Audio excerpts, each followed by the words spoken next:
ओम श्री गणेशाय नमः। ओम श्री सरस्वत्यै नमः। ओम श्री गुरुभ्यो नमः। सदाशिवसमारम्भां शङ्कराचार्यमध्यमाम् अस्मदाचार्यपर्यन्तां वन्दे गुरुपरम्परां। श्रुतिस्मृतिपुराणानाम् आलयं करुणालयं नमामि भगवत्पाद शङ्करं लोकशङ्करं। शङ्करं शङ्कराचार्यं केशवं बादरायणं सूत्रभाष्यकृतौ वन्दे भगवन्तौ पुनः पुनः।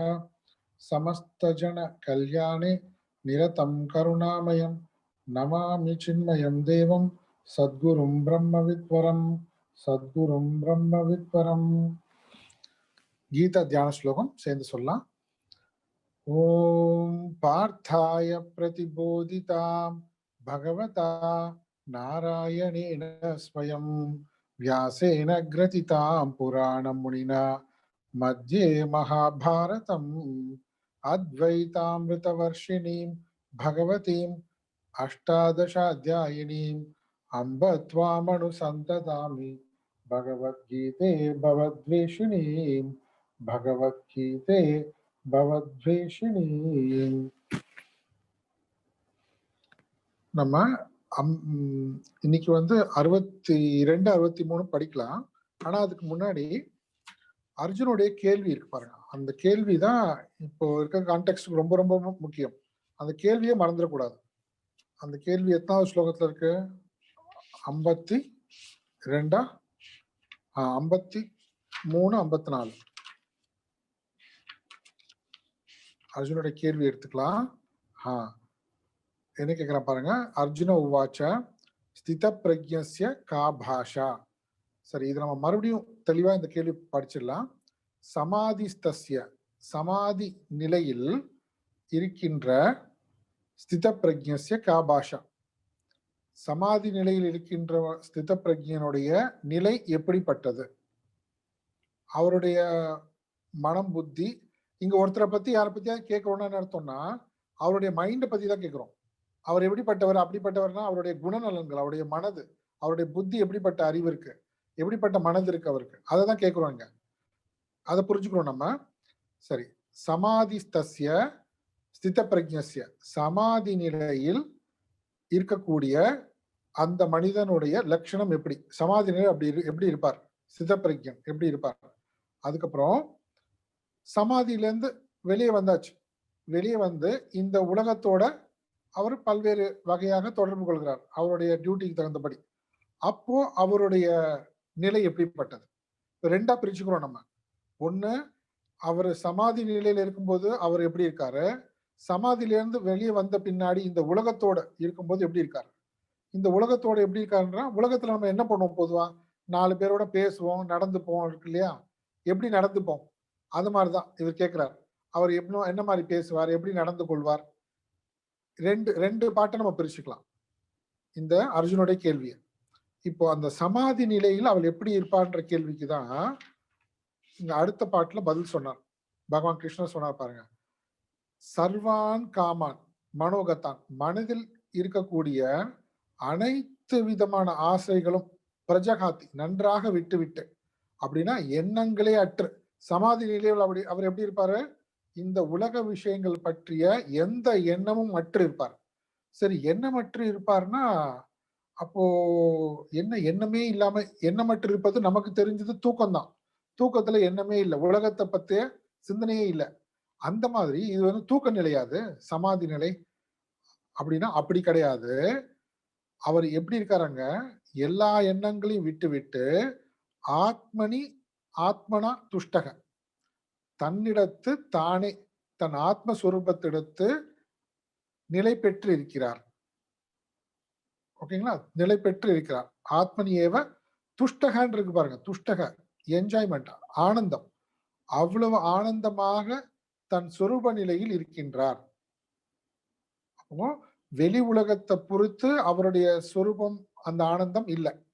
ஏன்னா சர்வான் காமான் மனோகத்தான், எல்லா எண்ணங்களையும் விட்டு அப்படின்னா மனதை கடந்த அனுபவம்னு புரிஞ்சுக்கணும் நம்ம. மனதை வைத்து கொண்டிருக்கிற வரைக்கும் இந்த உலக அனுபவம் தான் வரும் நமக்கு மறுபடியும். ஆனா எல்லா எண்ணங்களும் போயிடுச்சு, எல்லா ஆசைகளும் போயிடுச்சுன்னா எல்லா எண்ணங்களும் போயிடுச்சுன்னா மனதை கடந்து தன் சொரூபத்தில் தான் நிலை பெற்றிருக்கார். இப்போ சமாதி நிலையில் எப்படி இருக்காருன்றதுக்கு பதில் சொல்லியாச்சு. அடுத்து என்ன கேள்வி கேட்டார் அவரு? ஸ்திததி கிம் பிரபாஷேத கிம் ஆசீத விரஜேத கிம். சரி, இதை நம்ம எப்படி பார்க்கலாம்? கிம் பிரபாஷேத, அவர் இந்த உலகத்தோட டிரான்சாக்ஷன், இந்த உலகத்தோட அவரை தொடர்பு கொண்டு எல்லா வேலைகளும் ஈடுபட்டு கொண்டிருக்கும் போது எப்படி நடந்து கொள்வார்? இது கிம் பிரபாஷேத விரஜேத கிம் ரெண்டுமே வச்சுக்கலாம். அப்புறம் கிம் ஆசீத, அவர் எப்படி இந்த உலகத்தோட தொடர்புல இருந்து விடுபட்டு இருக்கும் போது, அவர் ரெஸ்ட் எடுக்கும் போது, அவர் அமைதியா இருக்கார், எல்லா வேலையும் விட்டுட்டு இருக்கார், அப்ப எப்படி இருப்பார் அவர்? சமாதி நிலையிலக்கு நமக்கு பதில் பார்த்துட்டோம். இந்த உலகத்தோட தொடர்புல இருக்கும் பொழுது சமாதி நிலையில எப்படி இருக்கு? இந்த உலக அனுபவங்களை கடந்து இருக்காருன்னு புரிஞ்சுக்கணும். இந்த உலக அனுபவங்கள் முழுவதுமாக கடந்து ஆத்மஸ்வரூபம் தன்னில் தானே ஆனந்த அனுபவத்தில் நிலை பெற்றிருக்கார். அதுக்கப்புறம் இந்த உலகத்தோட இருக்கும்போது எப்படி இருக்காருன்னா, அப்ப அந்த ஆத்ம அனுபவத்தை விட்டுடுவார் அவரு? அந்த ஆத்ம அனுபவம் இல்லாம போயிடுமா அவருக்கு? அப்படி இல்லை. அதுதான் இங்க விஷயம். அதே ஆத்ம அனுபவத்தோட தான் இந்த உலகத்தோட தொடர்பு கொள்ளும் பொழுதும் அந்த ஆத்ம அனுபவம் அவரை விட்டு போகாது. சரி, அந்த ஆத்ம அனுபவம் அவரை விட்டு போகாதுன்ற அந்த நிலையிலேயே தான் அவர் என்ன பண்ணிட்டு இருக்காரு? இந்த உலகத்தோட தொடர்பு கொண்டிருக்காரு. அதனால அவர் தொடர்பு கொள்கின்ற விதமே வேற மாதிரி இருக்கும். அது எப்படி? கிம் பிரபாஷியத்தை விரஜேத்த கிம் சொல்றார். கிம் ஆசீத்த, இந்த உலகத்துல செயலற்று இருக்கும்போது எல்லா செயல்களும் முடித்துட்டு இருப்பாங்க, அவர் அது எப்படி இருப்பார்?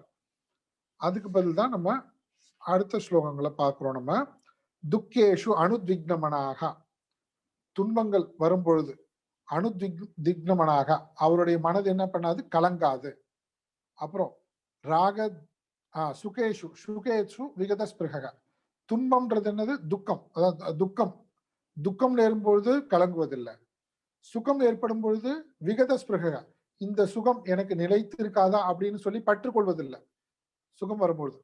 அப்ப சுகத்தினால பற்றுக்கொள்வதில்லை, துக்கம் வரும்போது கலங்குவதில்லை. இது அவருடைய இந்த உலகத்துல டிரான்சாக்ஷன் பண்ணும்போது, இந்த உலகத்தோட அவர் செயல்பாடுல இருக்கும் பொழுது இந்த மாதிரி தான் இருக்கு அவருடைய மனநிலை. சரி, வீத்தராக பயக்ரோதாக, பயமற்று பற்றற்று குரோதமற்று இப்படிதான் இருக்காரு. சிததீர் முனி ருச்சியத்தை, இந்த மாதிரி இருக்காரு. அடுத்து என்ன பார்த்தோம்? இப்ப இதெல்லாம் எதை பத்தி பேசிட்டு இருக்கோம்? அவருடைய மனநிலை, ஆத்ம அனுபவம் பெற்ற பின்பு, ஆத்ம அனுபவத்திலே நிலை பெற்று விட்டவர் அவர். ஸ்திததி, எந்த சமயமும் அந்த நிலையிலிருந்து விலகல. அப்போ இந்த உலகத்தோட என்ன டிஃபரன்ஸ்? நம்ம ஆத்ம ஞானம் அடைந்ததுனால என்ன அவருக்கு ஸ்பெஷல் பெருசா அப்படி கேட்போம்ல, நமக்கு கொம்பு முளைச்சிருக்கான்னு அப்படிலாம் கேட்போம் இல்லையா? அதுக்கு அந்த மாதிரிதான். என்ன ஸ்பெஷல்? அதெல்லாம் ஒரு கொம்பும் முளைக்காது. ஆனா என்ன விஷயம்? இந்த உலகத்தோட இருக்கும்போது அவர் அந்த ஆத்ம அனுபவத்திலிருந்து விலகவே இல்லை. அவர் விலகாதனால அவருடைய மனம் எந்த அளவுக்கு எந்த விஷயத்தினாலையும் பாதிக்கப்படாம இருக்கு, இதுதான் சொல்ல வந்தாங்க. அப்போ அந்த பாதிக்கப்படாத தன்மையை தான் வெவ்வேறு பாடல்களா சொல்லிட்டு வராங்க. சர்வத்திர அபிஸ்நேக தத்தத் பிராபிய சுபாசுபம், பாப புண்ணியங்கள், சுக துக்கம் அங்க சொன்னதுதான் இங்க பாப புண்ணியங்கள்னு சொல்லியிருக்காங்க. இதுலலாம் எந்த விதமான பற்றும் இல்லை. நான் அபிநந்ததி நான் துவேஷ்டி, ரொம்ப எதை கண்டும் ரொம்ப எதையும் ரொம்ப ஆனந்தத்துல குதிப்பதும் இல்லை, எந்த துக்கத்தை கண்டும் அதை வெறுப்பதும் இல்லை சூழ்நிலைகளை. இப்படி எல்லாம் சொல்லிட்டு வந்தாங்க. சொல்லிட்டு வந்த பின்னாடி இப்ப அடுத்து அவர் இந்த உலக செயல்பாடுகள்ல இருந்து விடுபட்டிருக்காரு வச்சுக்கோங்களேன். எல்லா டியூட்டிஸ் எல்லாம் முடிஞ்சிருச்சு, அன்னன்னைக்கு சொல்றோம், டெய்லி டிரான்சாக்ஷனே வச்சுக்கலாமே. அப்ப எப்படி இருக்காருன்னா, அப்ப அவர் கம்ப்ளீட்டா அமைதியா இருக்காரு. கம்ப்ளீட்டா அவருடைய ஸ்டில்னஸ், அவருடைய பீஸ் இருக்குல்ல, அவருடைய அமைதி நிலை, அது கம்ப்ளீட்டா இருக்கு. மத்தவங்களுக்கு மாதிரி இல்ல. மத்தவங்களுக்கு என்ன பிரச்சனை? மத்தவங்க இந்த உலகத்தோட தொடர்பு கொள்ளும் பொழுது ராகத்வேஷம், விருப்ப வெறுப்பு இருக்கு. அந்த விருப்ப வெறுப்புனால சில துக்கத்திலிருந்து, நம்ம துக்ககரமான சூழ்நிலை கண்டு பயந்து போய் பதட்டப்பட்டு அதுல இருந்து எப்படியாவது தப்பித்து விட மாட்டோமான்னு நம்ம பதட்டத்திலேயே இருக்கும், அஜிடேட்டடா இருக்கும். சுகம் வரும்போது ஆஹா, இந்த சுகம் எனக்கு நீண்டு கொண்டே போகணுமே, இந்த சுகத்தை ஏதாவது இந்த சுகத்துக்கு தடை வந்துருமோ, இந்த பதட்டத்தோடயே இருக்கும். நம்ம டிரான்சாக்ஷன் இருக்கும், இந்த உலகத்தோட தொடர்புல இருக்கும்போது சரி நம்மளுடைய எல்லா செயல்பாடுக்கு நடுவுலையும் அப்புறம் அந்த செயல்பாடுகளை விட்டுட்டு இருக்கோம்னு சொன்னா அப்பவாது நிம்மதியா இருக்கலாமா, கொஞ்சம் அமைதியா இருப்போம் எல்லாத்தையும் விட்டுட்டு அப்படின்னா மேலோட்டமாக தான் அந்த அமைதி இருக்கே தவிர உள்ளுக்குள்ள வாசனைகள் இருப்பதனால அந்த பிரஷர் உண்மையான அமைதியை நாம அனுபவிப்பதே கிடையாது. வாசனைகள் நம்ம சப்ரஸ் பண்ணி வச்சிருக்கோம். அமைதியா இருக்கிறதா நினைச்சுக்கிட்டு நம்ம என்ன பண்ணி வச்சிருக்கோம்னா உண்மையிலே சப்ரஸ் தான் பண்ணி வச்சிருக்கோம். ஏனென்றால் இந்த விருப்பு வெறுப்புக்கு காரணமாக இருக்கின்ற அந்த வாசனை நம்ம கிட்ட இருக்கு. அதான் ரசகன்னு சொன்னாங்க. சரியா? இப்போ டிஃபரன்ஸ் காமிக்கிறாங்க. இந்த மற்றவர்களுக்கும் ஞானிகளுக்கும் என்ன வித்தியாசம்? அந்த ஆத்ம அனுபவம் இந்த உலக அனுபவத்துக்கு எந்த மாதிரியாக உதவிகரமாக இருக்கு அவருக்கு. எந்த விதத்திலையும் மனம் புத்தி பாதிக்கப்படாதவராக இருக்கிறார். இந்திரியங்கள் பாதிக்கப்படாதவராக இருக்கிறார். அமைதியும் பூர்ணமான அமைதி, வாசனை கடந்த அமைதியை அனுபவித்துக் கொண்டிருக்கிறார். கிம் ஆசீத்த, இது நம்ம பார்த்தோம். அடுத்து என்ன வந்தது? அடுத்த ஸ்லோகம் விஷயா வினிவர்த்தந்தே நிராகாரசி. சரி, இவர் அமைதியா உட்காந்துருக்காங்கன்னா நாங்களும் தான் அமைதியா உட்காந்துருக்கோம், நாங்களும் தான் சும்மா உட்காந்துருக்கோம் அப்படின்னா அப்படி கிடையாது. நீ உண்மையாகவே சும்மா அமைதியா உட்கார முடியாது. ஏனென்றால் புலன்களிடமிருந்து நீ விலகிடலாம். ஆபீஸ்ல இருந்து வீட்டுக்கு வந்துடலாம், இல்ல வீடும் பிடிக்கல எங்கேயாவது டூர் போயிடலாம் இல்லையா, எங்கேயாவது ஒரு மவுண்டன் ஸ்டேஷன் போயிடலாங்க. இப்படி எல்லா இடத்துல இருந்து விலகி போலாம். ஆனா புற விஷயங்கள்ல இருந்து நீ விலகினியே தவிர அந்த புல விஷயங்கள் உன்னை பாதிக்கிறது எதனாலன்னு கேட்டா உனக்குள்ள இருக்கிற வாசனைனால. அந்த வாசனை எங்க போனாலும் அது கூட தானே நீ சுமந்துட்டு போற. அதனால ரசவர்ஜம் ரசகாப்பி, அந்த வாசனை உன் கூட இருக்கிறதுனால நீ எங்க போனாலும் உண்மையான அமைதி என்பது உனக்கு இருக்காது. அந்த அமைதி வேணும்னா, உண்மையான அமைதியை அனுபவிக்கணும்னா அந்த வாசனை நீங்க வேணும். அந்த வாசனை எப்ப நீங்கும்? பரம் திருஷ்டுவா நிவர்த்தத்தை 59வது ஸ்லோகத்துல. இந்த ஆத்ம ஞானம் அடைந்தால்தான், மெய்ப்பொருள் பரம்பொருளை அனுபவித்தால்தான், அனுபவமாக அந்த அனுபவம் கிடைத்தால்தான் இந்த வாசனை நீங்கும். அந்த ஞானிக்கு நீங்கிடுச்சு. சரி, இப்ப அடுத்து இந்த இந்திரியங்கள் மனம் புத்தி எவ்வளவு வலிமையானது அத சொல்ற பாடல்.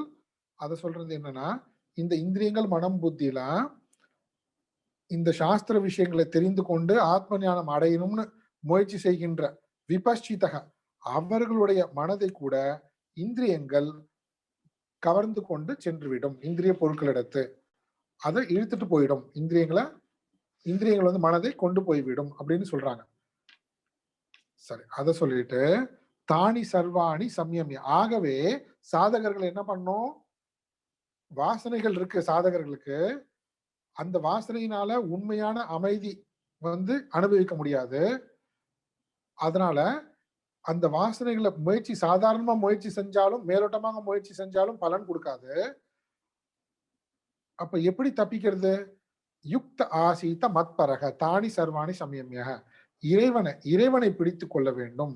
இறைவனிடத்து இறைவனை குறிக்கோளாக கொண்டு நம்மளுடைய எல்லா காரியங்களையும் செய்யும் பொழுது சர்வாணி தானி, அந்த இந்திரியங்கள் முழுவதும் நம்மளுடைய கட்டுப்பாட்டில் இருக்கும். இது போன்று வசேகி எஸ் ஏந்திரியாணி தஸ்ய பிரஜா பிரதிஷ்டிதா. ஆனா ஞானிக்கு எப்படி? ஞானிக்கு இயல்பாகவே அவருடைய இந்திரியங்கள் மனம் புத்தி தன்னுடைய கட்டுப்பாட்டுல இருக்கு. ஏன்னா சகஜமாக அவர் ஆத்ம நிலையில நிலை பெற்றிருக்கார். அதனால ஆனா சாதகர்கள் என்ன பண்ணும்? மத்பரக இறைவனை குறிக்கோளாக கொண்டு எல்லா காரியங்களையும் செய்யும் பொழுது வாசனை பிடியிலிருந்து ஒரு விடுபட்டு இந்திரியங்கள் மனம் புத்தியை கட்டுப்பாட்டுல வைத்துக் கொள்ளலாம். இப்படி சொல்லிட்டு வராங்க. ஆனா சாதகர்கள் இல்லாதவர்கள், சாதகர்களே இல்லாம இறைவனை பற்றிய சிந்தனை இல்லாம வெறும் உலக விஷயங்கள் மட்டுமே தான் வாழ்க்கை இப்படி நினைச்சிட்டு வாழறவங்க எப்படி இந்த இந்திரியங்கள் அவர்களை அழிக்கின்றது? இந்த மனுஷன் உயர்வதற்கும் அழிந்து போவதற்கும் இதே மனம் தான் காரணம். இந்த மனமும் இந்திரியங்கள் தான் காரணமாக இருக்கு. அதுக்கான பாடல் தான் இந்த 62 63 நேத்தி பார்த்தது. இப்போ நம்ம அந்த பாட்டு ஒரு தடவை சேர்ந்து படிச்சிடலாம். உங்களுக்கு கனெக்ஷன் தெளிவா வரணும். இதுக்குமே வரப்போற பாடல்கள் கூட அர்ஜுனுடைய கேள்வியில இருந்து கனெக்ஷன் இருக்கணும் மைண்ட்ல, தாட்ல. அப்பதான் நமக்கு கிளாரிட்டி இருக்கும். 62 63 படிக்கலாம். சேர்ந்து படிப்போம். ध्यायतो विषयान् पुंसः सङ्गस्तेषूपजायते सङ्गात् सञ्जायते कामः कामात् क्रोधोऽभिजायते क्रोधात् भवति सम्मोहः सम्मोहात् स्मृतिविभ्रमः स्मृतिभ्रंशात् बुद्धिनाशः बुद्धिनाशात् प्रणश्यति. இவங்க சொல்றாரு, இது போல மத்பரக என்னிடத்து என்னை குறிக்கோளாக கொண்டு வாழாதவர்கள் அவர்கள் எதை குறித்து நினைத்து கொண்டே இருப்பாங்க? இறைவனை குறிக்கோளா கொண்டா இறைவனை நினைத்து கொண்டிருக்கலாம். இறைவனை நினைத்து கொண்டிருந்து எல்லா வேலைகளும் செய்யலாம். அப்போ இந்திரியங்களும் மனம் புத்தியும் நம்மளுடைய கட்டுப்பாட்டுல இருக்கும். இங்க இறை நினைப்பே இல்லாதவர்களுக்கு இந்த மனம் புத்தி இந்திரியங்களை கட்டுப்படுத்துவது நடக்காத காரியம். ஏனென்றால் அந்த மனம் எதை நினைத்து கொண்டே இருக்கும்? பும்சக அப்படிப்பட்ட மனிதன் விஷயாந்தியாயத்தக விஷயங்களை உலக பொருட்களையே சிந்தித்துக் கொண்டிருப்பான். அதனால என்ன ஆகுது? சங்க ஏற்படுகிறது, பற்று ஏற்படுகிறது. அந்த பற்று என்னவா மாறுது? அந்த பற்று ஆசையாக மாறுகின்றது, உருப்பெறுகின்றது. இப்ப நம்ம மனசுல ஒரு பொருளோ ஏதோ ஒரு சூழ்நிலையோ இது எனக்கு இருந்தா, இது எனக்கு கிடைச்சா, இது எனக்கு வேணும் அப்படின்னு முடிவு பண்ணிடுறோம் பாருங்களேன். அதை முடிவு பண்றோம், நமக்கு தெரியல அது இது நம்ம வாங்கணும், இது வேணும், இது வேணும் அப்படின்னு நமக்கு தோணிட்டே இருக்கு ஒவ்வொரு நாளும் வெவ்வேறு விஷயங்கள் பற்றி. அதுக்கு முன்னாடி 2 ப்ராசஸ் முடிஞ்சிருச்சு நமக்கு தெரியாமையே, நம்ம அவேர்னஸ்லயே இல்லாம. மறுபடியும் எது மூலமாகவும் அந்த விஷயத்த நம்ம நினைச்சிருக்கோம். அப்புறம் அது மேல நமக்கு பற்று ஏற்பட்டிருக்கு. இது முன்னாடி நமக்கு தெரியாமே நடந்து முடிஞ்சிருச்சு. நம்ம பாவம் மாட்டிக்கிட்டு கடைசியில் என்ன பண்றோம்? எனக்கு இதை வாங்கி கொடுங்க, இது வேணும், எனக்கு இது இருந்தாதான், எனக்கு இது இல்லாம நான் நிறைவாவே அடைய மாட்டேன் அப்படின்னு அப்படி சொல்ல ஆரம்பிச்சிடும். இப்போ காமக அந்த காமம் என்ன பண்ணுது? இந்த ஆசை, அந்த ஆசையை எனக்கு வேண்டும்னு முடிவு பண்ணதுதான் ஆசை. அந்த வேண்டும்ன்ற விஷயத்த வாங்குவதற்கு, அனுபவிப்பதற்கு இவன் முயற்சி செய்யறான் பிசிக்கலாவே. அதுக்கான ஆக்ஷன்ல கர்மங்கள்ல இறங்க ஆரம்பிக்கிறான்.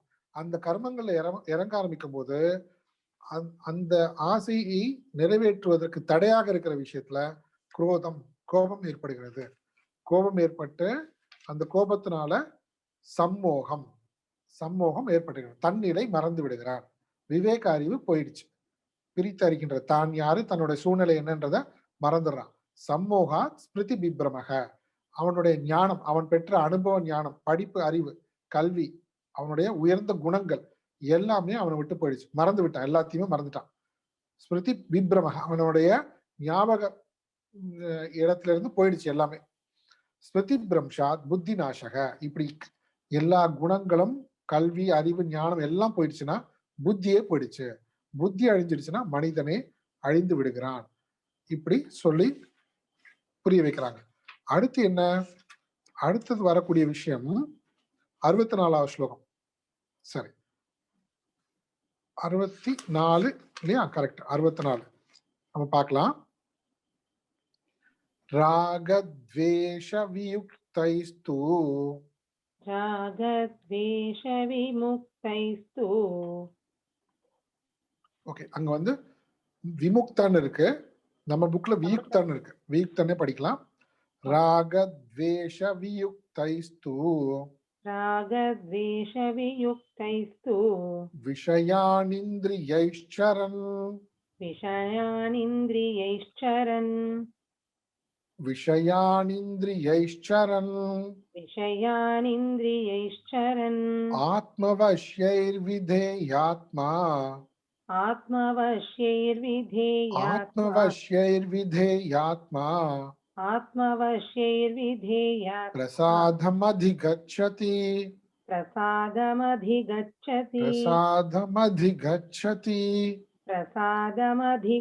சேர்த்து படிக்கலாம்.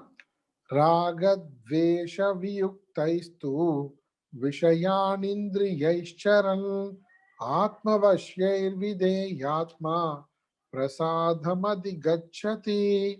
ஓகே, இங்க விதேயாத்மா ராகத்வேஷ வியுக்தைஸ்து. இங்க விதேயாத்மானா முழுவதுமாக தன் வசப்படுத்தப்பட்ட மனதை உடையவன். அப்படிப்பட்டவன் விதேயாத்மா. எப்படி அவனுக்கு அந்த மனது முழுவதுமாக அவன் வசப்பட்டது?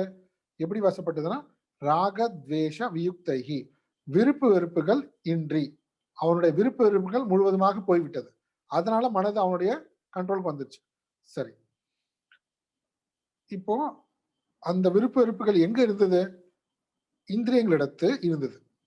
பாருங்க, இந்திரியங்களிடத்து முதல்ல மைண்ட்ல இல்ல, முதல்ல இந்திரியங்களிடத்து. இந்திரியங்கள் இந்திரியைகி விஷயான் சரண், இந்திரியங்களை கொண்டு விஷயங்களில் சஞ்சரித்துக் கொண்டு மன அமைதி நிலையை அடைகிறான்.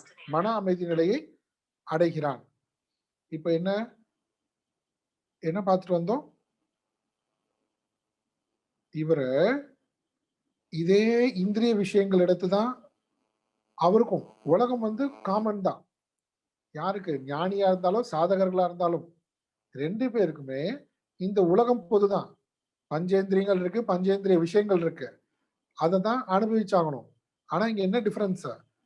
முதல்ல இறை பக்தி இல்லாதவர்கள், அப்புறம் ஆத்ம ஞானம் இல்லாதவர்கள், இறைவனை குறிக்கோளாக கொண்டு இல்லாதவர்கள், ஆத்ம ஞானம் அடையாதவர்கள். இவங்க 2 பேரும் என்ன பண்ணாங்கன்னு நம்ம பார்த்தோம். இவங்க 2 பேரும் எப்படி இந்திரிய விஷயங்கள்ல மாட்டி அவங்களுடைய வாழ்க்கையை அழித்துக் கொள்கிறார்கள் பார்த்தோம். ஆனா யாருக்கு வந்து மத்பரக சொன்னார் இல்லையா, இறைவன் தான் குறிக்கோள் வைத்துக் கொண்டு வாழுகின்ற அந்த சாதகர்கள், அவர்கள் என்ன பண்றாங்க? இதே இந்திரிய விஷயங்கள் எடுத்து அவர்களும் ஈடுபடுகிறார்கள். ஆனா அந்த மனது முழுவதும் அவருடைய கட்டுப்பாட்டுல இருக்கு, அவங்க கட்டுப்பாட்டுல இருக்கு.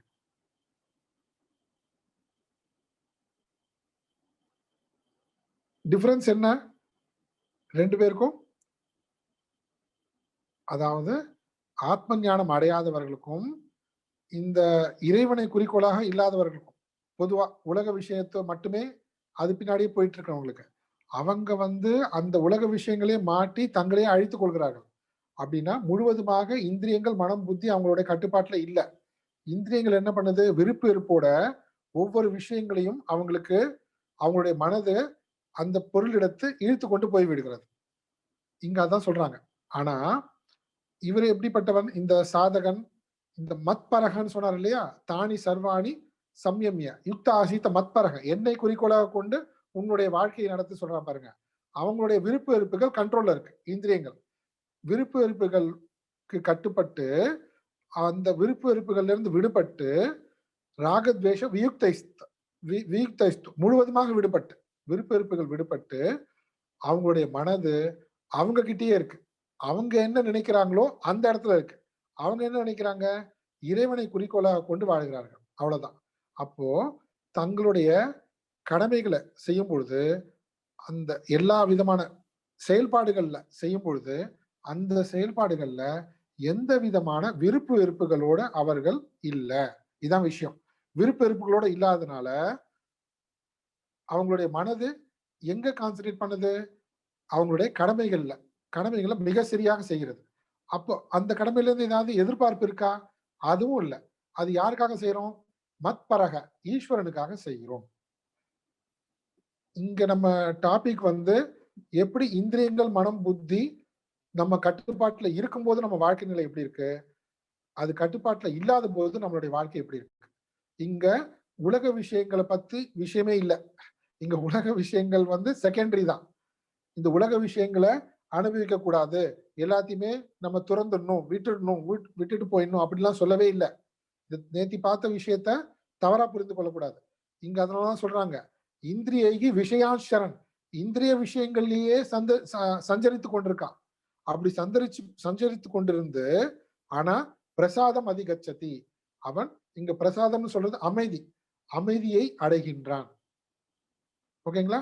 இங்க இந்திரிய விஷயங்கள்னு சொல்லும் பொழுது நம்ம நேத்தி பார்த்த உதாரணம் மாதிரி ரொம்ப லோவா நினைச்சு கூடாது.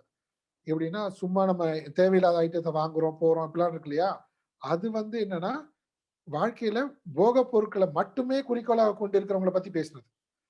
அதை மட்டுமே குறிக்கோளாக கொண்டு இந்த போகங்களை அனுபவிக்கணும்.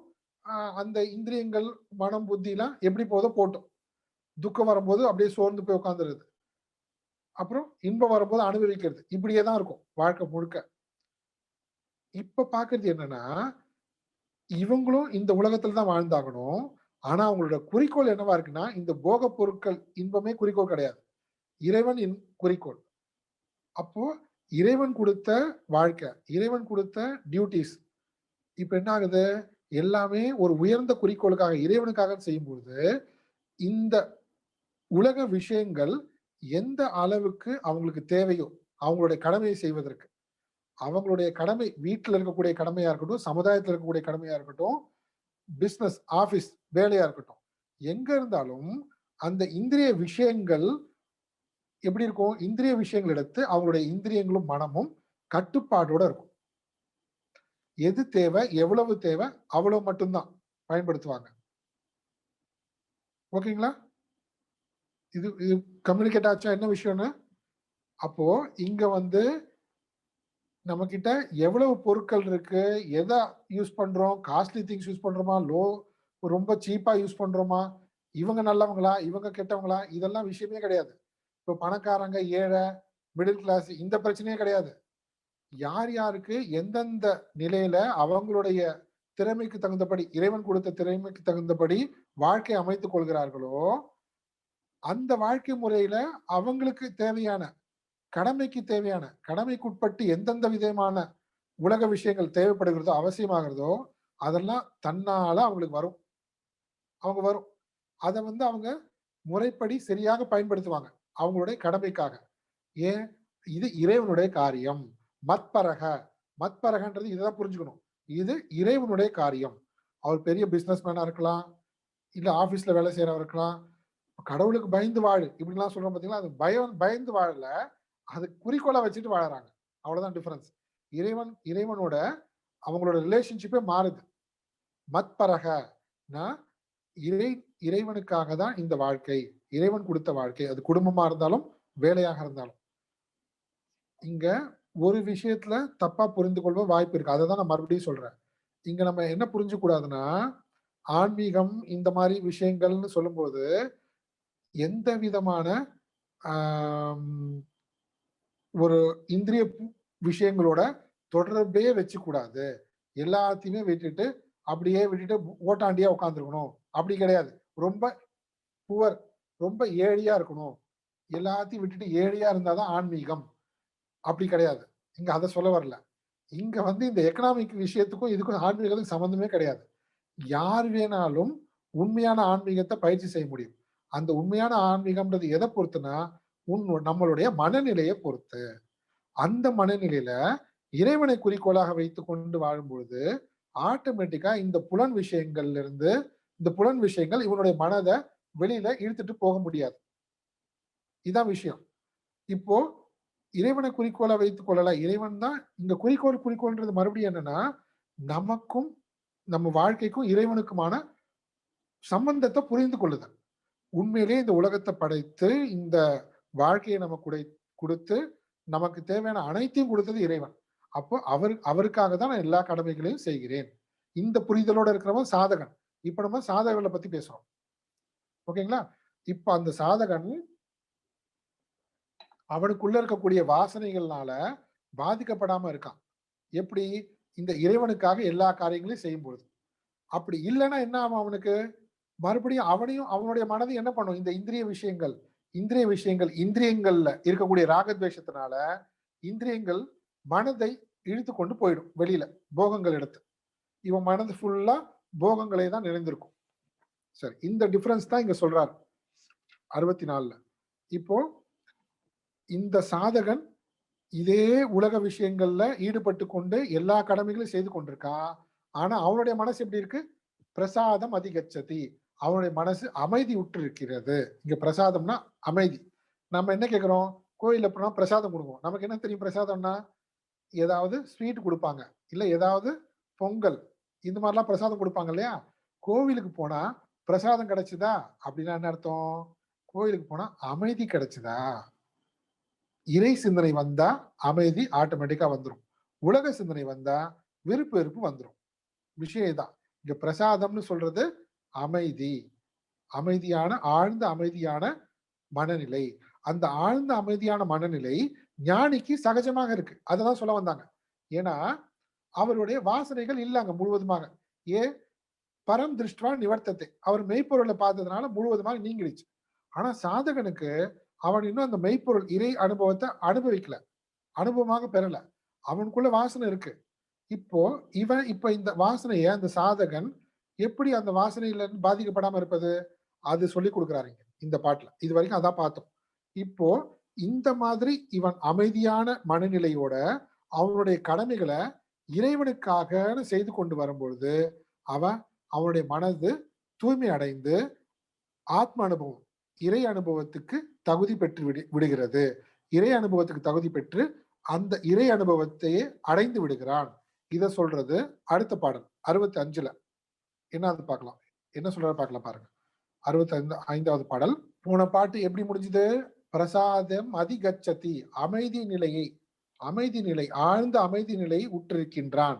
அங்கிருந்து கண்டினியூ ஆகுது. அந்த ஆழ்ந்த அமைதி நிலை அவனை என்ன செய்யுது? அவனுக்கு அது படிக்கலாம். பிரசாதே சர்வ துக்கானாம், பிரசாதே சர்வ துக்கானாம், பிரசாதே சர்வ துக்கானாம், பிரசாதே சர்வ துக்கானாம், ஹானிரஸ்யோபஜாயதே, ஹானிரஸ்யோபஜாயதே, ஹானிரஸ்யோபஜாயதே, ஹானிரஸ்யோபஜாயதே, பிரசன்னசேதசோ ஹ்யாஷுஹு, பிரசன்னசேதசோ ஹ்யாஷுः, பிரசன்னசேதசோ ஹ்யாஷுஹு, பிரசன்னசேதசோ ஹ்யாஷுः, புத்திः பர்யவதிஷ்டதே, புத்திः பர்யவதிஷ்டதே, புத்திः பர்யவதிஷ்டதே. புத்திः பர்யவதிஷ்டதே. சேர்ந்து படிக்கலாம். பிரசாதே சர்வ துக்கானாம் ஹானிரஸ்யோபஜாயதே, பிரசன்னசேதசோ ஹ்யாஷுஹு, புத்திः பர்யவதிஷ்டதே. பிரசாதே, பிரசாதம் மன அமைதி. இவ்விதம் மன அமைதி ஏற்பட்டு அவனுக்கு என்ன ஆகுது? அவனுடைய சர்வ துக்கானாம் ஹானி, எல்லா துக்கங்களும் அழிவு ஏற்பட்டு விடுகிறது. அவனுடைய எல்லா துக்கங்களும் நீங்கி விடுகிறது. சர்வ துக்கானாம் ஹானிகி உபஜாயத்தை. அங்க என்ன வந்தது? தியாயத்தோ விஷயான் பும்சக சங்கஸ்தேச்சு உபஜாயத்தை. இங்க என்ன வந்தது? சர்வ துக்கானாம் ஹானி உபஜாயத்தை. டிஃபரன்ஸ் பாருங்க அந்த பாட்டுக்கு இந்த பாட்டுக்கும். அவன் விஷயான் தியானம், விஷய தியானம் பண்ணும்போது அதுல இருந்து சங்கம் பற்று ஏற்பட்டது. இங்க இறைவனை நினைத்து கொண்டு அவருடைய எல்லா கடமைகளையும் செய்யும் போது அவனுக்கு என்ன ஏற்படுகிறது? அமைதி ஏற்பட்டு துக்கங்கள் நிவர்த்தி ஏற்படுகிறது, துக்கங்கள் நீங்கி விடுகிறது. சரி, துக்கங்கள் நீங்கி விட்டா இப்ப பாருங்க, இதுல ஒரு விஷயம், அமைதி துக்கம் இது ரெண்டும் பாருங்க. அமைதி இருக்கிற இடத்துல துக்கம் இருக்காது. அமைதி ஏற்பட்டுடுச்சு, துக்கம் போயிடுச்சு. சரி, துக்கம் போன பின்னாடி இந்த அமைதின்றது என்ன சொல்ல வராங்க பார்த்தா, பிரசன்ன சேதசக, பிரசன்ன சேதசக அப்படின்னு சொல்லும் போது தெளிவடைந்த மனது, தெளிவடைந்த மனமுடையவன் அப்படின்னா இங்க அமைதின்றது பியூரிட்டி, தூய்மை. இப்ப மனசு அமைதியா இருக்குன்னு அர்த்தம் கேட்டா தூய்மையாக இருக்குன்னு அர்த்தம். தூய்மையான மனசுதான் அமைதியா இருக்க முடியும். அமைதி மனசுதான் தூய்மையாக இருக்கு. பிரசன்ன சேதசக, இப்படி தெளிவடைந்த துக்கங்கள் நீங்கி தெளிவடைந்த மனமுடைய அந்த ஞானி, அவனுடைய புத்தி ஆஷுகு, ஆஷு விரைவு, மிக மிக விரைவு. ஆஷுதோஷ்னு பேர் பாருங்க சிவபெருமானுக்கு. ஏன்? விரைவாக அவரு சந்தோஷம் அடைஞ்சிருவார். கொஞ்சமா பூஜை பண்ணாலே ரொம்ப சீக்கிரமா சந்தோஷம் அடைஞ்சிருவார். அதனால இங்க ஆஷுன்னா விரைவு. இவனுடைய புத்தி விரைவாக பர்யவதிஷ்டதே, எல்லா விஷயங்களிலிருந்தும் விலகி அவனுடைய ஆத்மஸ்வரூபத்திடம் நிலை பெற்று விடுகிறது. திஷ்டத்தை, சித்த பிரஜன் திஷ்டத்தை நிலை பெற்று விடுகிறது. பர்யவதிஷ்டத்தை முழுவதுமாக நிலை பெற்று விடுகிறது. இப்ப என்ன கேள்வி? இந்த உலகோடு அவன் தொடர்பில் இருக்கும்போது அவருடைய நிலை எப்படிப்பட்டது? அவருடைய நிலை எப்படிப்பட்டதுன்னா, ஞானியை பொறுத்த வரைக்கும் அவருடைய நிலை எப்போதுமே தூய்மை பெற்று இருக்கின்றது. ஆத்ம நிலையில நிலை பெற்றிருக்கிறதுனால மனது தூய்மையாக இருக்கு. தூய்மைனா அமைதி, அமைதியாக இருக்கு. சரி, சாதகனை பொறுத்த வரைக்கும் என்ன? சாதகனை பொறுத்த வரைக்கும் அவன் இந்த உலகத்துல 64வது பாட்டு சாதகனை பொறுத்த வரைக்கும். சாதகனை பொறுத்த வரைக்கும் இந்த உலக விஷயங்கள்ல எல்லா விஷயங்கள்லயும் ஈடுபட்டு கொண்டிருக்கான். அவனுடைய கடமைகள் இருக்கு. அந்த கடமைகள் உள்ள எல்லா விஷயங்களும் ஈடுபட்டு கொண்டிருக்கும் போது கூட அவன் அமைதி விட்டிருக்கிறான். இந்த சாதகன் தான் அடுத்து யாரமா மாறுறாரு? ஞானியாக மாறுகிறார். அவருடைய மனது தூய்மை அடைந்து ஞானியாக ஆகிறான். அது 65வது பாட்டுல சொல்லியாச்சு. இப்ப அடுத்து 66 படிக்கலாம். நாஸ்தி புத்திரயுக்தஸ்ய नास्ति बुद्धिरयुक्तस्य நாஸ்தி புத்திரயுக்தஸ்ய नास्ति बुद्धिरयुक्तस्य ந சாயுக்தஸ்ய பாவனா न चायुक्तस्य भावना ந சாயுக்தஸ்ய பாவனா न चायुक्तस्य भावना ந சாபாவயத சாந்திஹ न चाभावयत शान्तिः न चाभावयत शान्तिः न चाभावयत शान्तिः अशान्तस्य कुतः सुखम् अशान्तस्य कुतः सुखम् अशान्तस्य कुतः सुखम् अशान्तस्य कुतः सुखम् சேர்ந்து படிப்போம். नास्ति बुद्धिरयुक्तस्य न चायुक्तस्य भावना न चाभावयत शान्तिः अशान्तस्य कुतः सुखम्. மறுபடியும் நம்ம என்ன இங்க தாட் ஃப்ளோன்றதை சரியா புரிஞ்சுக்கணும். ஞானி பூர்ணமான அமைதி நிலை, ஆனந்த நிலை பெற்றிருக்கிறார். ஏன்னா வாசனை அவருக்கு இல்லை. சாதகனுக்கு வாசனை இருக்கு. அவனும் எப்படி ஆனா அந்த வாசனையினால பாதிக்கப்படாம அமைதி நிலையை பெறலாம். புரிஞ்சுது இல்லையா? இது கிளியர் இருக்கு. இப்போ இதை விட வேறாக கான்ட்ராஸ்ட் காட்டினாதான் இதோட வேல்யூ புரியும். அதனால இப்ப என்ன பண்றாருன்னா, இந்த மாதிரி இல்லாதவர்கள் அஜ்ஞானிகள், இப்ப நம்ம இப்படி வச்சுக்கலாம், ஞானி, சாதகன், அஜ்ஞானின்னு வச்சுக்கலாம். இப்ப நமக்கு கிளியர் ஆயிடும் என்ன பேர் கொடுக்குறதுன்னு தெரியாம இருந்தது. அஜ்ஞானினா அர்த்தம்னா அவங்க முட்டாள்னு அர்த்தம் கிடையாது. அஜ்ஞானினா இந்த ஆன்மீகத்தை பற்றிய விஷயத்துல ஞானமே இல்லை, அதை பத்தி அவங்க சிந்திக்கவே இல்லை, அப்படி எடுத்துக்கலாம் நம்ம. அவங்களுக்கு அஜ்ஞானி. அவங்களுடைய நிலைமை என்ன ஆகும்? அயுக்தஸ்ய, மனதும் புலன்களும் வெற்றி கொள்ளாதவர்கள். அவருடைய மனதும் புலன்களும் அவருடைய கட்டுப்பாட்டுல இல்லைன்னு அர்த்தம். இப்ப மனம், புத்தி, இந்திரியங்களை வெற்றி கொண்டவன்னா யாரு? வெற்றி கொண்டவன்னா இந்திரிய விஷயங்களிடத்து அடிமையாகாதவன் இருக்கவங்க தான். ஆனா இவங்க என்ன வெற்றி கொள்ளல அப்படின்னா அர்த்தம், இந்திரிய விஷயங்களிடத்து அடிமை ஆகிவிட்டவர்கள். அயுக்தஸ்ய புத்திஹி ந அஸ்தி, நிலையாக இருக்காது. அவங்களுடைய புத்தி எப்படி இருக்காது? நிலையாகவே இருக்காது. அயுக்தஸ்ய, இப்படி நிலையான புத்தி இல்லாதவர்களுக்கு பாவனா, தியானம் தோன்றாது. தியானம்ன்றது என்ன? ஒரே விஷயத்தை குறித்து மீண்டும் மீண்டும் சிந்திப்பது. இங்க என்னது? இங்க நம்ம சொல்றது ஆத்ம தியானம், ஆத்மாவை பற்றிய தியானம். இந்த தியானம் அவங்களுக்கு பாசிபிலிட்டியே இல்லை. யார் மனம், புத்தி, இந்திரியங்களை ஜெயிக்கவில்லையோ, தங்களுடைய கட்டுப்பாட்டுல வைத்துக் கொள்ளவில்லையோ, அவங்களுக்கு பாவனா தியானம் என்பது இல்லவே இல்லை. சரி, இப்படி அபாவயத்தக சாந்திஹி அப்படின்னு அர்த்தம். தியானமற்றவனுக்கு அமைதி என்பதே கிடையாது. இப்ப அமைதி பெற்று அந்த அமைதி நிலையிலிருந்து தூய்மை பெற்று ஞானம் அடைஞ்சவன போன பாட்டுல பார்த்துட்டோம். இங்க என்ன சொல்றாங்க? இங்க புலன்களை கட்டுப்பாட்டுல வைத்துக் கொள்ளாதவனுக்கு தியானம் செய்வதற்கு வாய்ப்பே கிடையாது. தியானம் செய்யாதவனுக்கு என்ன கிடையாது? அமைதியே கிடையாது. அமைதியே ஏற்படுவதற்கு வாய்ப்பே கிடையாது. இப்படி அமைதி இல்லாதவனுக்கு அசாந்தஸ்ய குதக சுகம், சுகம் குதக, அசாந்தஸ்ய சுகம் குதக. அமைதி இல்லாதவனுக்கு சுகம் எங்கிருந்து வரப்போகுது? அமைதி இல்லாதவனுக்கு ஆனந்தம் எங்கிருந்து கிடைக்க போகுது? அமைதி இல்லாதவனுக்கு ஆனந்தமே கிடைக்காது. இப்ப பாருங்க எவ்வளவு டிஃபரன்ஸ் கிளியரா இருக்கு. ஞானி என்ன பண்றாரு? ஞானி தன்னுடைய ஆத்ம நிலையிலேயே, தனக்குள்ளேயே ஆத்மனி சந்துஷ்டக, ஆத்மனி ஆத்மனா சந்துஷ்டக ஆனந்த சுரூபத்தை அனுபவித்துக் கொண்டிருக்கார். இந்த சாதகன் என்ன பண்றான்? சாதகனுக்கு அந்த தன்கிட்ட இருக்கக்கூடிய ஆத்ம ஆனந்தத்தை அனுபவிக்க முடியல. நடுவுல வாசனைகள் இருக்கு. சரி.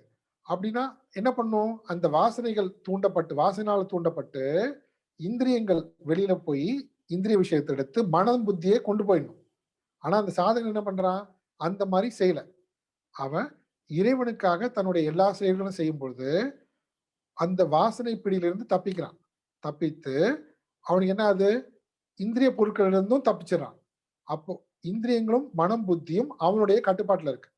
அவனுடைய கட்டுப்பாட்டுல இருக்கிறதுனால ஆட்டோமேட்டிக்கா அவனுடைய மனசு அமைதியாக இருக்கு. அதாவது தூய்மை அடைகின்றது. அந்த தூய்மை அடைகின்றதுன்னா வாசனையுடைய தாக்கம் குறைகின்றது. வாசனையினுடைய வலிமை குறைகின்றது. அது மறுபடியும் குறைந்து குறைந்து குறைந்து அவன் என்ன ஆகுது? அவன் அடுத்த கட்டத்துக்கு போறான். அடுத்த கட்டத்துக்கு இறைவனுடைய தியானத்துக்கு போகிறான். இறைவனுடைய தியானம் செய்து அவன் ஞானத்தை பெறுகின்றான். இது பார்த்தோம். இங்க அதுக்கு நேர் கான்ட்ராக்ட் என்ன ஆகுது? மனம் புத்தி இந்திரியங்கள் தன்னோட கட்டுப்பாட்டுல இல்ல. தன்னுடைய கட்டுப்பாட்டுல இல்லாதவங்களால தியானம் பண்ண முடியாது. தியானம் பண்ண முடியாதனால அமைதி கிடைக்காது. அமைதி இல்லைன்னா ஆனந்தமும் கிடைக்காது. உண்மையான ஆனந்தமும் கிடைக்காது. 2 விதமாக தனித்தனியாக எடுத்து பிரித்து காட்டுறார். சரி. இப்போ அடுத்த பாட்டு கண்டினியூ பண்ணலாம். இதோட தொடர்ச்சி தான். இதுக்கு ஒரு உதாரணம் சொல்றார். அந்த உதாரணம் என்னன்னு பார்க்கலாம். இந்திரியாணாம் ஹி சரதாம் இந்திரியாணாம் ஹி சரதாம் இந்திரியாணாம் ஹி சரதாம் இந்திரியாணாம் ஹி சரதாம் யன்மனோனு விதீயதே யன்மனோனு விதீயதே யன்மனோனு விதீயதே யன்மனோனு விதீயதே ததஸ்ய ஹரதி பிரக்ஞாம் ததஸ்ய ஹரதி பிரக்ஞாம் ததஸ்ய ஹரதி பிரக்ஞாம் ததஸ்ய ஹரதி பிரக்ஞாம் வாயுர்நாவமிவாம்பசி வாயுர்நாவமிவாம்பசி வாயுர்நாவமிவாம்பசி சேர்ந்து படிக்கலாம். வாயுர்நாவமிவாம்பசி இந்திரியாணாம் ஹி சரதாம் யன் மனோனு விதீயதே ததஸ்ய ஹரதி பிரக்ஞாம் வாயுர்நாவமிவாம்பசி. ஏன் சொன்னாங்க இங்க? இந்திரியங்கள் கட்டுப்பாட்டுல இல்லைன்னா மனம் புத்தி கட்டுப்பாட்டுல இருக்காது. அவங்களால தியானம் பண்ண முடியாது. தியானம் பண்ணலன்னா தூய்மை கிடைக்காது. அமைதி கிடைக்காது. அதனால ஆனந்தம் கிடைக்காது. ஏன் அப்படின்னா இது எப்படி? என்ன உதாரணம் இதுக்கு?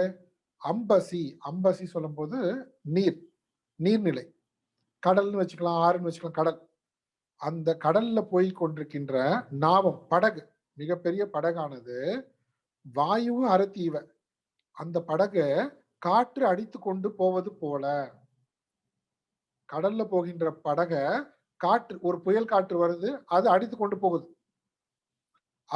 அது மாதிரி சரதாம் இந்திரியானாம் எத்மனக, சஞ்சரிக்கின்ற இந்திரியங்களை, அதாவது இந்திரியங்கள் என்ன பண்ணுதுன்னா இந்த மனதை அடித்து கொண்டு போகின்றது.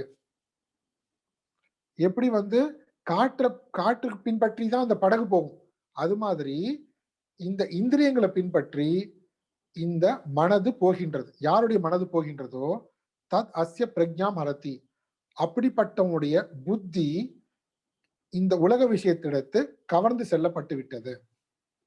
என்ன சொன்னாரு? படகு உதாரணத்தை நம்ம புரிந்து கொள்ளணும். சரி, நான் வேணா மறுபடியும் சொல்றாரு, நீங்க நோட் பண்ணிக்கிறத நோட் பண்ணிக்கோங்க. அதுக்கப்புறம் நம்ம கண்டினியூ பண்ணலாம். இங்க படகுன்னு இருக்கு இல்லையா, இந்த படகு இஸ் ஈக்வல் டு புத்தி. நோட் பண்ணிக்கோங்க. படகு இந்த புத்திக்கு சமம். புத்தி. காற்று என்னது? மனதுடன் கூடியிருக்கும் புலன். காற்று புலன்கள் மனதோட சேர்ந்திருக்காது. சரி, இந்த நீர்நிலை, நம்ம கடல்னு சொன்னோம். நீர்நிலை என்னது? இந்த படகு போகின்ற நீர்நிலை என்னன்னு பார்த்தா நம்மளுடைய சம்சாரம், இந்த உலக வாழ்க்கை. இந்த உலக வாழ்க்கைன்ற இந்த நீர்நிலையில நம்மளுடைய புத்தின்ற ஓடம் போகுது.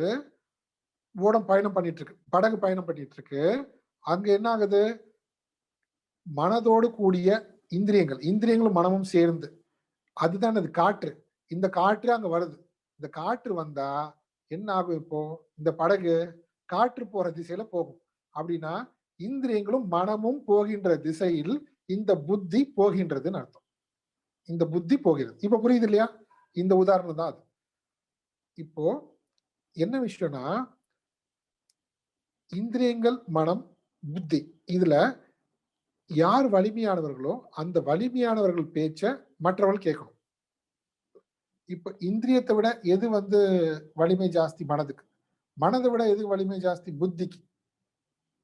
ஆனா இங்க என்ன பண்ணுது? இந்திரியங்கள் பின்னாடி மனம் போகுது, மனம் பின்னாடி புத்தி போகுது. ஆக்சுவலா என்ன பண்ணும்? இந்திரியங்கள், மனம், இது ரெண்டும் புத்தியினோட கட்டுப்பாட்டுல இருக்கணும்.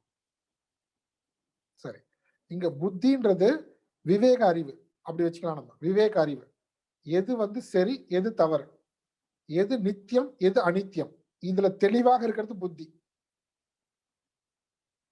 மனது என்ன? சஞ்சலமாகவே இருக்கும் எப்பவுமே. எதனால சஞ்சலமாக இருக்கு? இந்த உலக விஷயங்கள், இந்திரியங்கள் எந்த விஷயத்தெல்லாம் காட்டுதோ அதை பார்த்துட்டு சஞ்சலமாகவே இருக்கும். இது வேணுமா வேண்டாமா, இதுதான் நல்லா இருக்குமே, இது இல்லாம போனா நல்லா இருக்குமே, இப்படி மாறி மாறி எந்த ஒரு பர்டிகுலர் டிசிஷனுமே இல்லை. இப்ப என்ன பண்ணுது? இந்திரியங்கள், இந்திரியத்திடத்து என்ன இருக்கு? இது கொஞ்சம் நல்லா கவனிக்கணும். இத இந்திரியங்களிடத்து, இந்திரிய விஷயத்திடத்து இந்திரியங்களுக்கு விருப்பு வெறுப்பு இருக்கு. இந்த இந்திரியங்கள் என்ன பண்ணுது? இது எனக்கு பிடிச்சிருக்கு, இது எனக்கு பிடிக்கல. மனது என்ன பண்ணுது? டிசிஷன் எடுக்க தெரியாது, இந்திரியம் பின்னாடி போயிடுது, இந்திரியம் சொல்ற விஷயத்துல போயிடுது. ஸ்மோக் பண்ணா சந்தோஷமா இருக்கும். யார் சொன்னா? ஒண்ணுமே கிடையாது இல்லையா? யார் சொன்னா? ஏதாவது ஒரு புகை உள்ள போச்சுன்னா நமக்கு எப்படி இருக்கு? பயங்கரமா கஷ்டமா இருக்கு. இது போய் எப்படி முட்டாள்தனம் பாருங்க. அதுல ஒரு சுகம் இருக்குன்னு இந்திரியம் போய் இந்திரிய விஷயத்திடத்து அடிமையாயிடுச்சு. மனது என்ன பண்ணுது? மறுபடியும் அது பின்னாடியே போயிடுது. இந்த இந்திரியம், மனம் பின்னாடி புத்தியும் போயிடுச்சு. இதுலதான் சுகம் இருக்குன்னு தவறாக புத்தி நிர்ணயம் பண்ணிடுச்சு. இப்போ இந்திரியங்கள், அது பின்னாடி மனது, இது ரெண்டும் சேர்ந்து புத்தியை அடிச்சு கொண்டு போயிடுது. இப்போ ரிவர்ஸ்ல பண்ணுது. இப்படி இப்படி பண்றவங்களோட வாழ்க்கை என்ன ஆகும்? நம்ம பார்த்தோம், அவங்களுடைய வாழ்க்கையே அழிந்து விடும். இதுதான் சொல்ல வராங்க. செல்ஃப் கண்ட்ரோல், கட்டுப்பாடு. கட்டுப்பாடுன்னு என்ன அர்த்தம்னா, இந்திரிய விஷயங்கள் நம்மள டிக்டேட் பண்ணக்கூடாது. எனக்கு என்ன வேணும்னு நான் தான் டிசைட் பண்ணும். அப்போ இந்திரியங்கள் என்னுடைய பேச்சை கேட்கணும். என்னுடைய புத்தியில தெளிவு இருக்கணும். அப்போ புத்தியில எது உயர்ந்த குறிக்கோளோ அந்த குறிக்கோளை நோக்கி தான் என்னுடைய மனது போகணும். அது பின்னாடி இந்திரியங்கள் செயல்படணும். ஓகே, இந்த உதாரணம் புரிஞ்சுச்சு இல்லையா? அந்த ஓடம் உதாரணம், படகு உதாரணம், இதுதான் இங்க சொல்ல வர்றாரு. இப்போ ஞானியை பொறுத்த வரைக்கும் என்ன? ஞானி பொறுத்த வரைக்கும் இந்த உலகத்துல அவர் சகஜமா எல்லா வேலையிலும் ஈடுபட்டு கொண்டிருக்காரு. இந்த இந்திரியங்கள் கரெக்டா அவருடைய கட்டுப்பாட்டுல இருக்கு. மனது சரியா புத்தியினுடைய கட்டுப்பாட்டுல இருக்கு. இந்திரியங்கள் மன கட்டுப்பாட்டுல இருக்கு, மனசு புத்தியினுடைய கட்டுப்பாட்டுல இருக்கு. சகஜமா இருக்கு. எப்படி இது பாசிபிள் ஆச்சு அவருக்கு? ஏன்னா இன்பிட்வீன், நடுவுல வாசனைன்றது இல்ல. இந்த வாசனைகள் தான் என்ன பண்ணுது? இந்த கன்ஃபியூஷன் காரணம். இந்த இந்திரியங்கள் பின்னாடி மனதையும் புத்தி மனது பின்னாடி போக வைக்கிறதுக்கு எது காரணமா இருக்குன்னா வாசனை தான் காரணமாக இருக்கு. அந்த வாசனை ரொம்ப ரொம்ப சூக்ஷ்மமா நம்ம மனசுக்குள்ள இருக்கு. மனசுக்கு பின்னாடி இயக்கிட்டு இருக்கு. நமக்கு அது தெரியல. நாம நினைக்கிறோம் இது எனக்கு பிடிச்சிருக்கு, இது பிடிக்கல, சிம்பிளா சொல்றோம் நம்ம. ஆனா அதுக்கு பின்னாடி இவ்வளவு விஷயங்கள் இருக்கு. ஆனா அந்த ஞானி என்ன பண்ணிட்டாரு? வாசனைன்ற அந்த ஸ்டாக் முழுவதுமா நீக்கிட்டார். ஆத்மஸ்வரூபத்தை உணர்ந்ததுனால அந்த வாசனை போயிடுச்சு அவர்கிட்ட இருந்து.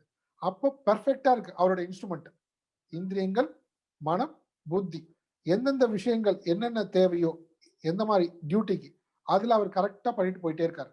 நடுவுல விருப்பு வெறுப்புகளே இல்ல, லைக்ஸ் அண்ட் டிஸ்லைக்ஸே இல்ல, சஞ்சலமே இல்ல, மோகமே இல்ல, குழப்பமே இல்ல. ஆனா சாதகனுக்கு வாசனை இருக்கு. ஆனா அதே வாசனைய இவன் என்ன பண்ணும்? முயற்சி செஞ்சு, என்ன முயற்சி? மத் பரக யுக்த ஆசீத்த, எனக்காக உன்னுடைய எல்லா கடமைகளையும் செய்து, என்னை குறிக்கோளாக கொண்டு, அப்படி இருக்கும்பொழுது ஆட்டோமேட்டிக்கா என்ன ஆகுது? வாசனையினுடைய சக்தியும் மீறி இவன் மனதையும் இந்திரியங்களையும் இவனுடைய கட்டுப்பாட்டு கொண்டு வரான் சாதகன். வாசனை இருந்தாலும் எப்படி பைபாஸ் பண்ணி போறாங்களே, பைபாஸ் பண்ணி போற மாதிரி அந்த வாசனையில ரொம்ப அழகா பைபாஸ் பண்ணி போறதுக்கான வழி சாதகனுக்கு சொல்லி கொடுக்குறாரு. அப்படி சொல்லி கொடுத்துட்டு அது இதுல இந்த முயற்சியில நீ ரொம்ப ரொம்ப ரொம்ப கவனமாக இருக்கணும். ஏன்னா இது அவ்வளவு சுலபமான விஷயம் இல்ல, ரொம்ப அலர்ட்டா இருக்கணும் அது. ஏனென்றால் இந்த இந்திரியங்கள் மனதோடு சேர்ந்து கொண்டு புத்தி என்கின்ற படக இந்த சம்சார கடல் என்ன பண்ணும், அடிச்சுட்டு போயிடும், அதோட டைரக்ஷன்ல இழுத்துட்டு போயிடும். இந்த உதாரணம் சொல்றது எதுக்குன்னா, நம்ம எவ்வளவு கவனமாக இதை கையாள வேண்டும், இந்திரியங்கள் மனம் புத்திய, இதுக்குதான் சொல்றாங்க. சரி, இப்போ இந்த கன்க்ளூஷன் 68ல சொல்றாரு பாருங்க. இப்ப நான் சொன்னோம் இல்லையா, அந்த விஷயத்த 68ல சொல்றாரு, 68வது பாட்டுல. ஆகவே அப்படின்னு முடிக்கிறார் பாருங்க. தஸ்மாத் யஸ்ய மகாபாஹோ तस्माद् यस्य महाबाहो தஸ்மாத் யஸ்ய மகாபாஹோ तस्माद् यस्य महाबाहो நிக்ருஹீதானி சர்வஷஹ निगृहीतानि सर्वशः நிக்ருஹீதானி சர்வஷஹ निगृहीतानि सर्वशः இந்திரியாணி இந்திரியார்த்தேப்யஹ इन्द्रियाणि इन्द्रियार्थेभ्यः இந்திரியாணி இந்திரியார்த்தேப்யஹ इन्द्रियाणि इन्द्रियार्थेभ्यः தஸ்ய பிரஜ்ஞா பிரதிஷ்டிதா तस्य प्रज्ञा प्रतिष्ठिता தஸ்ய பிரஜ்ஞா பிரதிஷ்டிதா. तस्य प्रज्ञा சேர்ந்து படிப்போம். प्रतिष्ठिता தஸ்மாத் யஸ்ய மகாபாஹோ நிக்ருஹீதானி சர்வஷஹ இந்திரியாணி இந்திரியார்த்தேப்யஹ தஸ்ய பிரஜ்ஞா பிரதிஷ்டிதா. தஸ்மாத் ஆகவே, மகாபாஹோ, மகாபாஹோனா மிக வலிமையான தோள்களை உடையவனே. ஏன் சொல்றாரு, நீ ரொம்ப ஸ்ட்ராங் பர்சன் அர்த்தம். இதுக்கு அவ்வளவு எஃபர்ட் தேவைன்னு அர்த்தம். நான் இப்ப சொன்ன விஷயத்துக்கு அவ்வளவு முயற்சி தேவை, நீ வலிமையானவன், உன்னால இந்த முயற்சியை செய்ய முடியும், அதில் வெற்றி பெறவும் முடியும். தஸ்மாத் மகாபாகோ எஸ்ய எந்த மனிதனுடைய இந்திரியங்கள் இந்திரிய பொருட்களிடமிருந்து சர்வசக நிகிரகிதானி முற்றும் விடுபட்டிருக்கின்றதோ தஸ்ய பிரஜா பிரதிஷ்டிதா அவன்தான், அவனுடைய புத்தி தான் ஆத்மாவில் உண்மையாக நன்றாக நிலை பெற்றிருக்கின்றது. இவருடைய கேள்வி என்ன, இவர் இந்த உலகத்தோட ஈடுபட்டு கொண்டிருக்கும் போது, காரியங்கள் ஈடுபட்டிருக்கும் போது அவர் எப்படி இருப்பாரு, இந்த உலகத்துல இருந்து காரியங்கள் விடுபட்டு இருக்கும் போது எப்படி இருப்பாரு. சரி, இந்த உலகத்தோடு செயல்பட்டு கொண்டிருக்கும் போது விஷயான் இந்திரியேஸ்வரன் எத்தனாவது பாட்டு, 64 அதுல இருக்கு பாருங்க, 65 நினைக்கிறார். இந்த உலக விஷயங்களை ஈடுபட்டு கொண்டிருக்கும் பொழுது அவர் பிரசாதம் அதிகச்சதி, அப்பவும் அமைதியா தான் இருப்பாரு, அப்போ அமைதியாக இருப்பாரு. ஓகே, ஆகவே நீ என்ன பண்ணும் அர்ஜுனா, நீ சாதகனான நீ தஸ்மாத் இதை நீ தெரிந்து கொள்ளணும். நீயும் அந்த ஆத்ம ஞானம் அடைந்த ஞானியை போல இருக்கணும்னா நீ முயற்சி செய்து உன்னுடைய இந்திரியங்கள் மனம் புத்தி உன் கட்டுப்பாட்டுக்குள் கொண்டு வர வேண்டும். அதுக்கு என்ன பண்ணும், மத்பரக ஆசித்த, என்னை குறிக்கோளாக கொண்டு நீ வாழ வேண்டும். இப்படி யாருடைய மனம் புத்தி இந்திரியங்கள் எல்லாம் இந்த இந்திரிய விஷயங்களிலிருந்து முழுவதுமாக விடுபட்டிருக்கோ அவனுடைய புத்தி தான் ஆத்மாவில் நிலை பெற்று, அவன் தான் ஸ்தித பிரஜன் அர்த்தம். ஆத்மாவில் நன்றாக நிலை பெற்றிருக்குன்னா அப்படிப்பட்டவன் தான் இந்த ஸ்தித பிரஜன். இந்த ஸ்தித பிரஜன் அவருடைய லட்சணம் என்ன, சமாதி நிலையில் அவருடைய லட்சணம் என்ன, சமாதி நிலையில் முழுவதுமாக இந்த உலக விஷயங்களே இல்லாம இருக்கார். ஏன்னா மனதே இல்லை, மனதையே கடந்து இருக்கார். எப்படி தெரியும், சர்வான் காமான் மனோகத்தான், எல்லா எண்ணங்களையும் விட்டு மனதை கடந்த நிலையில் தான் தன் சொரூபத்திலேயே நிலை பெற்று ஆனந்தத்தை அனுபவித்துக் கொண்டிருக்கார். First point. சரிப்பா, இப்ப அந்த சமாதியிலிருந்து வெளி உலகத்துக்கு வந்துட்டார். அப்ப என்ன ஆக போகுது, அவருக்கு பிரச்சனையே கிடையாது. அவருடைய கடமைகளுக்கு தேவையான எல்லா விஷயங்களையும் உலக காரியங்களையும் செய்வாரு. ஆனா அப்பவும் அமைதியோடவே இருப்பார். அந்த காரியங்கள் எல்லாம் விட்டுட்டு சும்மா இருக்கார், உட்கார்ந்து இருக்காரா, அப்பவும் அவருடைய வாசனைகள் அவரை பிரஷர் கொடுக்காது, தூண்டாது, அவரை புஷ் பண்ணாது, வெளியில நீ இதை செஞ்சுதான் ஆகணும்னு கட்டாயப்படுத்தாது. அவர் உண்மையாகவே ஆனந்த அனுபவத்துல அமைதியுடன் இருக்கிறார். இது ஞானிக்கு. அதனால ஞானி என்பவர் சமாதி நிலையில இருக்கும் பொழுதும் சரி, சமாதியிலிருந்து இந்த உலகத்தோட தொடர்பு கொண்டிருக்கும் போதும் சரி, அவர் எப்பொழுதுமே ஆத்ம அனுபவத்திலேயே நிலை பெற்று இருக்கிறார். இந்த உலக விஷயங்கள், இந்திரிய பொருட்கள், இந்திரியங்கள், மனம், புத்தி எப்பொழுதுமே அந்த ஆத்ம நிலையை அசைப்பதில்லை, எந்த விதத்திலும் பாதிக்க செய்வதில்லை. இதான் ஆன்சர். இது புரியுது இல்லைங்களா? ஓகே, இப்போ நம்ம 68ஓட இந்த டாபிக் முடியுது இல்லையா? நம்ம இன்னைக்கு பார்த்த அந்த ஸ்லோகங்களை ஒரு தடவை அழகா படிச்சிடலாம். 65ல இருந்து படிக்கணும். நம்ம 65ல இருந்து 68 வரைக்கும் சேர்ந்து படிப்போம். ராகத்வேஷ வியுக்தைஸ்து, விருப்பு வெறுப்புல இருந்து விடுபட்டு, விஷயான் இந்திய சரண். பாருங்க, விஷயங்களிடத்து இந்திரியங்கள்ல உலக விஷயங்கள்ல ஈடுபட்டு கொண்டிருக்கான். ஆனா எதுல இருந்து விடுபட்டுட்டான்? ராகத்வேஷத்துல இருந்து விடுபட்டான். விஷயான் இந்திரிய சரண், விஷயங்கள்ல ஈடுபட்டு, உலக விஷயங்கள்ல காரியங்களை ஈடுபட்டு கொண்டிருக்கும் பொழுது விருப்பு வெறுப்புல இருந்து விடுபட்டவனால அவனுக்கு என்ன ஆகுது? அவன் விருப்பு வெறுப்புல இருந்து விடுபட்டவன் இந்திரியங்கள், மனம், புத்தியை தன் கட்டுப்பாட்டில் வைத்திருப்பவன். ஆத்ம வஷ்யரின், ஆத்மன மனம் புத்தியின் அர்த்தம். ஆத்ம வஷ்யை, ஆத்மா மனம் புத்தியை தன் வசத்தில் வைத்திருக்கின்ற விதை ஆத்மா, செல்ஃப் கண்ட்ரோல்டு பர்சன். அவனுக்கு என்ன ஆகுது? பிரசாதம் அதிகச்சதி, பிரசாதம், அவன் ஆழ்ந்த அமைதி நிலையை அடைகின்றான். யாரு? இங்க சாதகனை வைத்துக் கொள்ளலாம்.